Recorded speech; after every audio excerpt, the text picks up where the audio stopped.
Recently, the FBI claims it thwarted a terrorist plot to blow up a Christmas tree lighting in a public square in Oregon. The only trouble is there never would have been a plot in the first place if it weren't for something the FBI did that I got into with my friend Bill O'Reilly last night. If there is evidence of coercion, which I have seen in that same affidavit, this is not the proper role of government. Because if government can do this to him, you're falling back on theory again, because we said if it is apparent, and I believe it will be, because I don't think Holder, a very liberal guy, the Attorney General, is going to put his neck on the line, all right, and saying, we didn't, we gave him outs.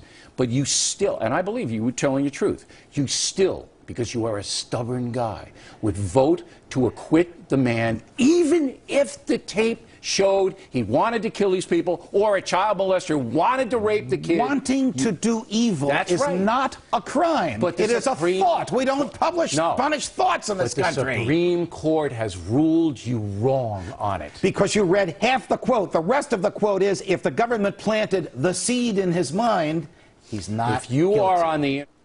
Joining us now, former Representative Bob Barr. Bob, welcome to Freedom Watch. You are not only a former member of Congress, you are the former United States Attorney for the District of Georgia. You are the former Chief Federal Prosecutor for the state of Georgia. You were also a prosecutor in President Clinton's impeachment trial. Question, Mr. Former Prosecutor, lover of the Constitution, how does the government decide who to target when it wants to set somebody up?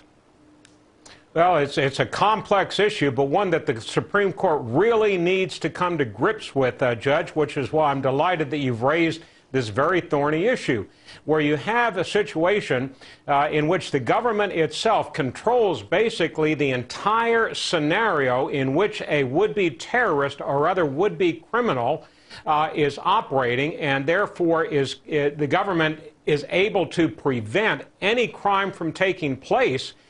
Then they trumpet, they found somebody and they thwarted this plot and so forth. It defies logic. They haven't thwarted anything. They have simply given a press conference or news release about somebody that is entirely within their control. Where is the crime there? Well, I agree with you. I mean, the actual charge against him, Bob, is attempting to designate or attempting to ignite or explode a weapon of mass destruction. In fact, the truck that he thought he was going to explode was filled with something like sawdust. So it was not a weapon of mass destruction. It was actually, literally, physically impossible for him to have done what the FBI claims he thought he was going to do. So if you define crime as harm, and if there is no harm, why is this guy in jail? For two reasons, essentially. One is because the war against mind-altering drugs has simply gotten out of control, and a lot of the laws, a lot of the cases that have allowed the entrapment defense to be essentially gutted are because of our zeal to prosecute drug cases over the years. Secondly, it's because of the hysteria that has gripped this nation, Judge, since 9/11, in which we seem to have a citizenry, by and large, and a compliant government that says basically anything that we do to protect you, the American people, anything that we do to get rid of terrorists is okay. So we wind up having essentially one set of constitutional concerns for terrorism cases in which the Constitution means nothing, and another for other cases except for drug cases. Here's what really troubles me, and I said it to Bill O'Reilly last night, and we ran some of the incendiary parts of the interview in which Bill and I were going back and forth on this. The government targets people it hates, targets people it fears, or it targets an easy mark.